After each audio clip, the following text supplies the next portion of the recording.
You don't like people, and yet you still want them to like you. You want warmth on demand, attention on schedule, care without commitment, and loyalty without reciprocity. That contradiction is not romantic. It's a psychological trap, and it has a name that sounds cute in public and painful in private. In today's episode, we're talking about the tragedy of the Michelin Boy, the spare tire boyfriend, the good man who isn't chosen but isn't released either, the man who becomes a guarantee for someone else's uncertainty while his own heart gets slowly drained like a battery left in a cold room. This video is for the women who keep people close while pretending it's kindness. It's also for the men who stay even after they know they're being used. And it will also hit you if you've ever laughed off your own discomfort and called it being mature, because what we're really exposing here is not love. It's control disguised as attachment. It's desire without honesty. It's emotional consumption with pretty wrapping paper. Let's start with the most common storyline, the one you've probably heard in 100 variations and maybe even said yourself. The woman doesn't hate the man, she just doesn't want him the way he wants her. She doesn't feel the spark, but she likes the benefits. She likes that he's available. She likes that he notices. She likes that he remembers birthdays, brings gifts, shows up when it rains, and treats her like a priority without asking for the one thing that would change the entire game. He doesn't ask for exclusivity. He doesn't demand clarity. He waits. He performs. He hopes. And she stays in that perfect gray zone where she can receive, but not risk, where she can be cared for but not accountable, where she can call it timing, friendship, space. I need time while privately enjoying the feeling of being wanted. Listen to the pattern in the words. They're not random. They're built like a lock that only she has the key for. She says, he's too good. She doesn't deserve him. She says she needs time to understand her feelings. She says she doesn't want a relationship right now, but she wants to keep him close. She says they're better as friends. She says she doesn't want to force a label. But then she keeps all the behaviors that people normally only do for someone they want. The late night messages still come. The small gifts still appear. The ride still happens. The emotional support still floods in. She can cry and be dramatic, and he becomes the steady hand. She can get rejected by someone else and immediately return to the spare tire, like a car returning to a garage. She gets a man who is emotionally loyal without being emotionally empowered. That's the deal, and it's why the Michelin Boy story is so addictive. It looks like devotion, it feels like safety, but it's actually a one-sided economy.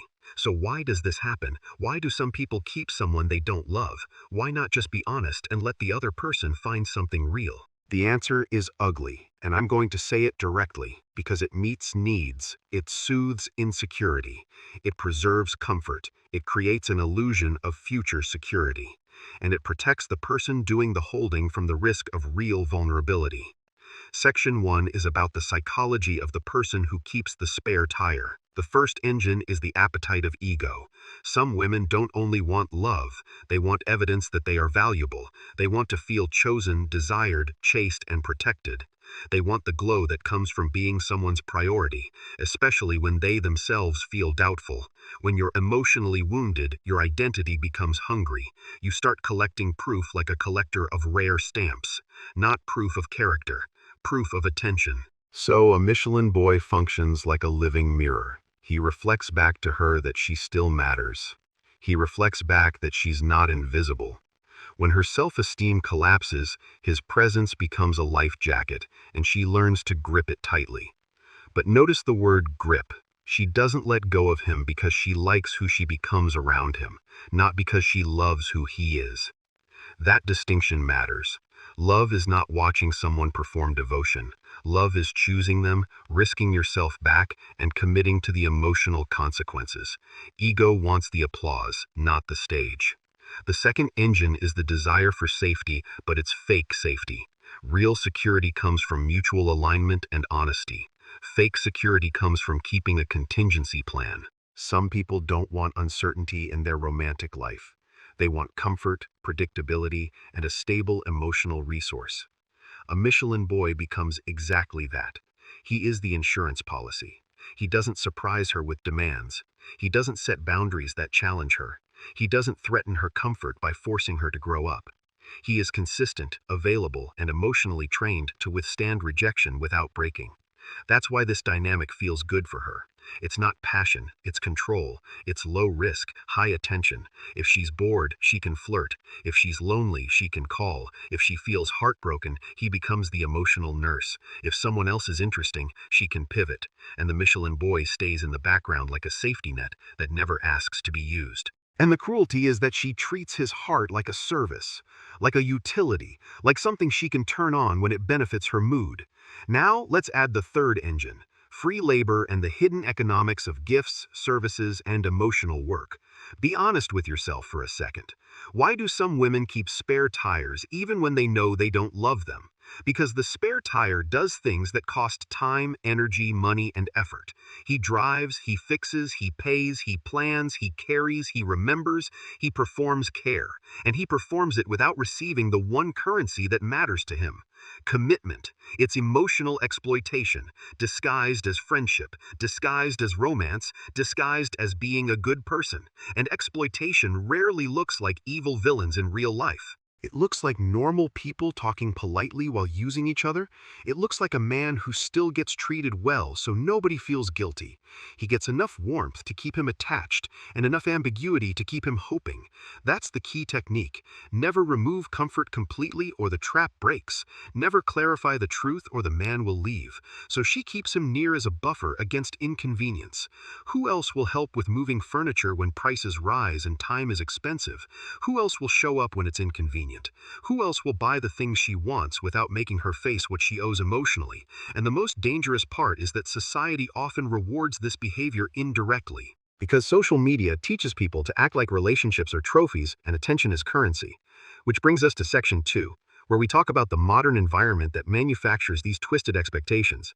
In 2026, you don't just date, you consume validation. You scroll and you see women turning attention into a metric: likes, follows, teams, comment sections, screenshots. You see men performing desperation like it's harmless. You see simp culture framed as entertainment. You see loyalty turned into content. At the same time, consumption culture teaches a different lesson. It says love is supposed to be purchased. It says romance is the photo, the dinner reservation, the flowers that look expensive, the trips that look impossible, the gifts that let everyone else measure your affection. So a man becomes a resource. Not because every person is heartless, but because systems train people to behave that way. People learn to estimate value based on what they get, not what they build. Then the contradiction forms. The woman wants to be treated like a queen. She wants admiration. She wants being prioritized. But she doesn't want to give commitment. Because commitment is the risk of accountability. Commitment means she can't keep everyone in her circle without consequence. So she does the most convenient thing. She uses a Michelin Boy as her personal support system while continuing to search for someone who matches her fantasy. But why does she keep searching if she has someone stable? Because fantasy feels safer than truth. Fantasy allows her to believe that if she delays, the perfect man will appear.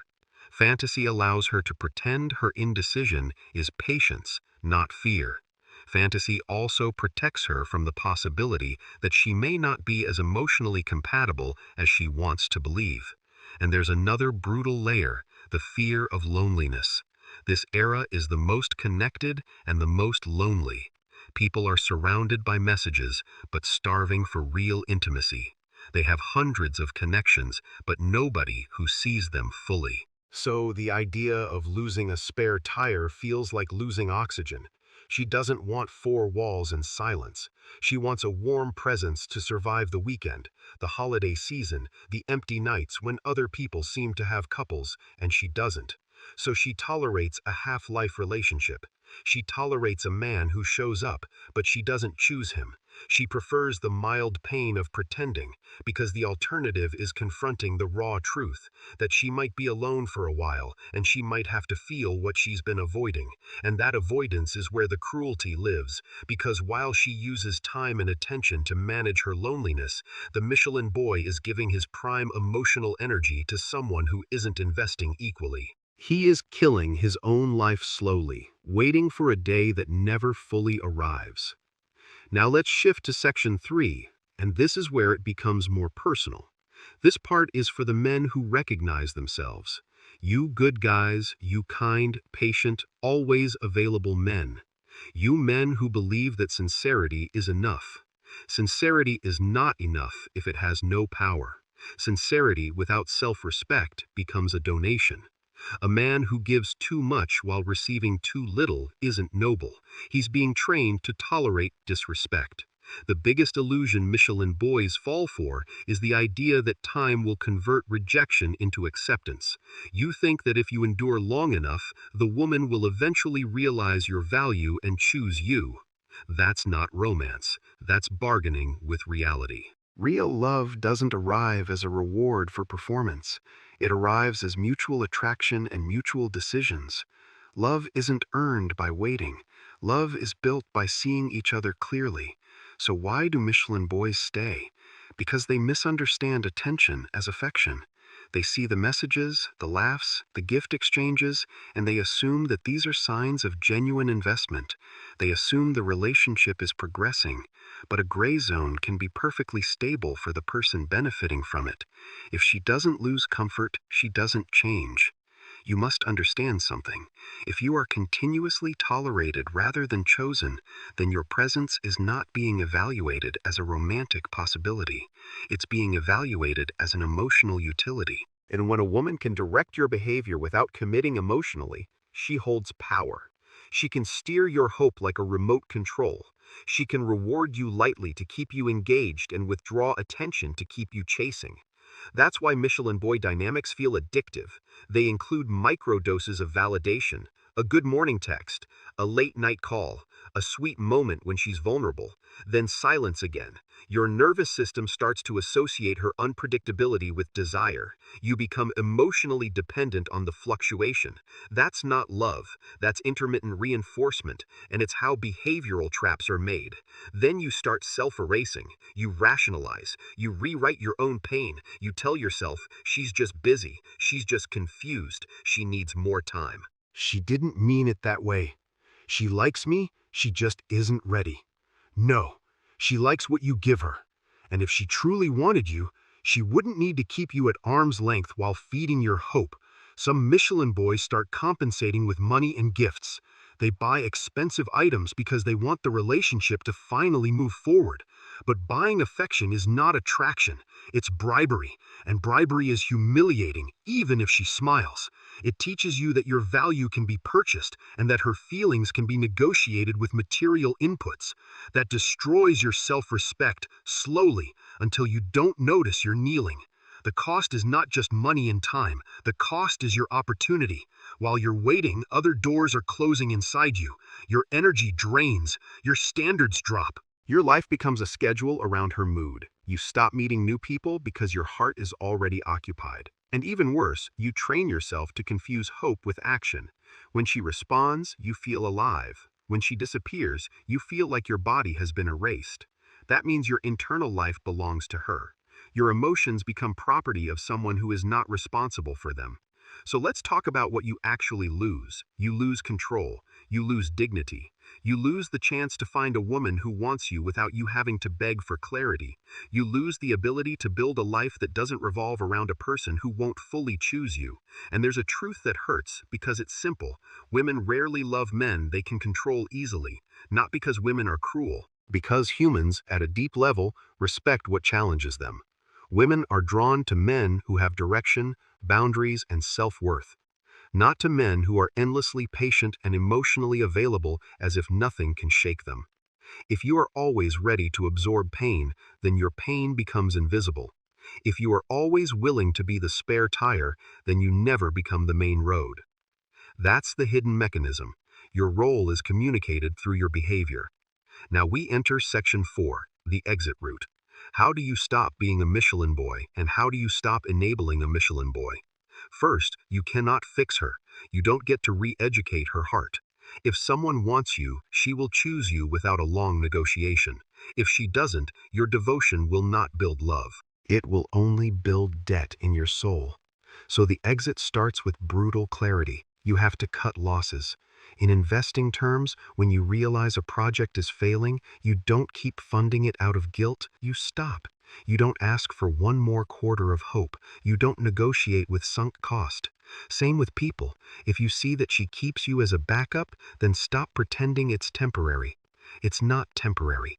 The structure is the relationship. The structure is stable because it benefits her. So you must change the only variable you can control, your presence. That means you withdraw the behavior that feeds the trap, you reduce contact, you stop the gifts, the constant availability, the emotional labor, you stop being the comfortable option, and when you do it, you don't do it with drama. You don't do it with pleading. You do it with dignity. Because if you leave while begging, you teach her she can keep you forever and still receive. But if you leave while being calm, you communicate reality.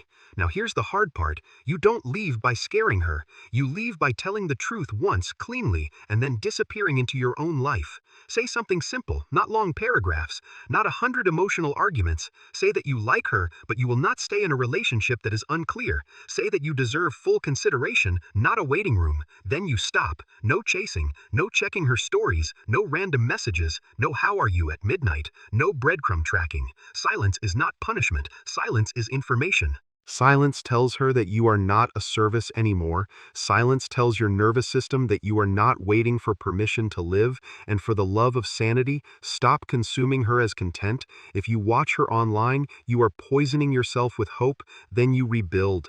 Emotional independence is not a slogan, it's training. You practice happiness without needing someone else's mood to certify it. You start making your own life interesting enough that your loneliness doesn't have to call her name to feel real.